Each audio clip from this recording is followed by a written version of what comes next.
ಸನ್ಯಾಸಿಪುರ ಹಳೆ ಕಾವೇರಿ ನದಿ ಸೇತುವೆ ರಸ್ತೆ ಕಾಮಗಾರಿ ಕಳಪೆ ವಿಚಾರವಾಗಿ ವಿರೋಧ ಪಕ್ಷದ ನಮ್ಮ ನಾಯಕರಾದ ಸಾ. ರಾ. ಮಹೇಶ್ ಮಾತನಾಡಿರುವುದಕ್ಕೆ ಕಾಂಗ್ರೆಸ್ ಕಾರ್ಯಕರ್ತರು ಕೀಳು ಮಟ್ಟದಲ್ಲಿ ಟೀಕೆ ಮಾಡಿದ್ದು ಸರಿಯಲ್ಲ.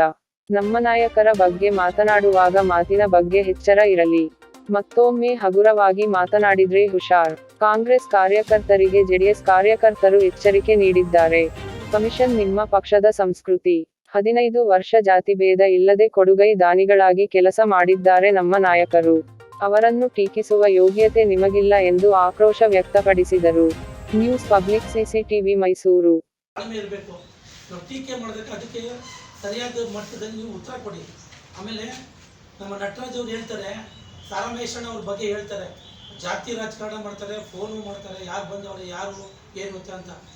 ನೋಡಿ, ಅವರು ಯಾವತ್ತೂ ಅವ್ರ ಜೀವನದಲ್ಲಿ ಜಾತಿ ರಾಜಕಾರಣ ಮಾಡಿಲ್ಲ. ಅವರು ಸ್ತ್ರೀ ಶಕ್ತಿ ಸಂಘಗಳಿಗೆ ಹಣ ನೀಡಿದ್ರು, ಅಲ್ಲಿ ಜಾತಿ ನೋಡ್ ಮಾಡಿದ್ರ? ಸಾವಿರಾರು ಮಕ್ಕಳಿಗೆ ಪ್ರತಿ ವರ್ಷವೂ ಅಂಗವಿಕಲರಿಗೆ ಇನ್ಶೂರೆನ್ಸ್ ಮಾಡ್ತಿದ್ದಾರೆ, ಅಲ್ಲಿ ಜಾತಿ ನೋಡ್ ಮಾಡಿದ್ದಾರೆ. ಎಸ್ಟಿಮೇಟ್ ಪ್ರಕಾರ ಏನಿದೆ ಅದರ ಪ್ರಕಾರ ಕೆಲಸವನ್ನು ಮಾಡಬೇಕು ಅಂತ ಹೇಳಿ ಕಾಂಟ್ರಾಕ್ಟರ್ದು ಮತ್ತು ಇಂಜಿನಿಯರ್ಗೆ ಕರೆದು ಒಳ್ಳೆ ರೀತಿಯಲ್ಲಿ ಹೇಳಿದ್ದಾರೆ.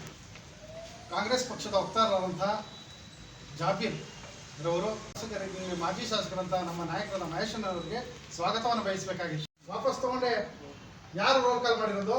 ಸಾರಾ ಮಹೇಶ್ವರ 18 ವರ್ಷಗಳ ಕಾಲ ಈ ತಾಲೂಕಿನಲ್ಲಿ ಸೇವೆ ಮಾಡಿದ್ದಾರೆ. ಅವರ ಸ್ವಂತ ಹಣವನ್ನು ಉಪಯೋಗಿಸಿ ಸರ್ಕಾರದ ಅನುದಾನವನ್ನ ತಂದಿದ್ದಾರೆ.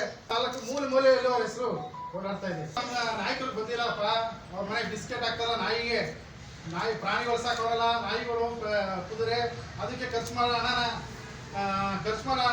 ಲೆಕ್ಕಕ್ಕಿಲ್ಲ.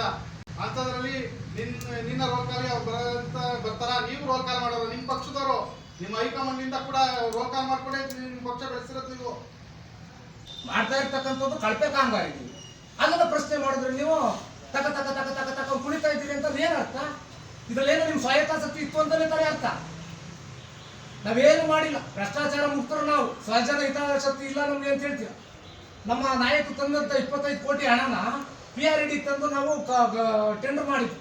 ಟೆಂಡರ್ ಮಾಡಾದ ನಂತರ 10%, 15%, 20% ಗುತ್ತಿಗೆದವ್ರ ದಿನ ಹೋಗಿದ್ದು ಅಗ್ರಿಮೆಂಟ್ ಆಗ್ತಕ್ಕಂಥ ಹಂತದಲ್ಲಿ ಆ ಕಾಮಗಾರಿಯನ್ನು ತಂದು ಲ್ಯಾಂಡ್ ಅರ್ವಿ ಕೊಟ್ರಲ್ಲ. ಇದರಿಂದ ಯಾವುದೇ ಸ್ವಾಯತ್ತಾಸಕ್ತಿ ಇಲ್ಲದೆ ಕೊಟ್ರ ಸ್ವಾಮಿ. 25 ಕೋಟಿಗೆ 20% ಬಿಲ್ ಅಂತ ಹೇಳಿದ್ರೆ 5 ಕೋಟಿ ಹಣ ಉಳಿತಿತ್ತು ಸರ್ಕಾರಕ್ಕೆ. ಆ 5 ಕೋಟಿನಲ್ಲಿ ಇನ್ನು 25 ಕಾಮಗಾರಿ ಮಾಡ್ಬೋದಿತ್ತಲ್ಲ, ಅಭಿವೃದ್ಧಿ ಮಾಡಿವ್ರಿ. ಯಾಕೆ ತಗೊಂಡೋಗಿ ಲ್ಯಾಂಡ್ ಅರ್ವಿ ಕೊಟ್ಟಿದ್ದೀರಿ?